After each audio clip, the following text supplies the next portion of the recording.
অনেকে বলে সময় সব বদলে দেয়, কিন্তু সত্যি বলতে সময় কিছুই বদলায় না। সময় শুধু আমাদেরকে শিখিয়ে দেয় কিভাবে না পাওয়া নিয়ে বেঁচে থাকতে হয়। মানুষ ভাবে আগামীকাল তার জন্য সুখ বয়ে আনবে, কিন্তু সেই আগামীকাল এসে দাঁড়ায় আজকের মতোই, অপেক্ষা, হতাশা আর না পাওয়ার হিসাব নিয়ে।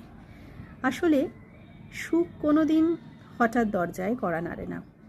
সুখ মানে আজকের কষ্টকে গ্রহণ করা, আজকের অপ্রাপ্তিকে নিজের মেনে নেওয়া। যা নেই তার অপেক্ষায় জীবন কাটানো মানেই নিজেকে প্রত্যেক দিন একটু একটু করে শূন্য করে ফেলা।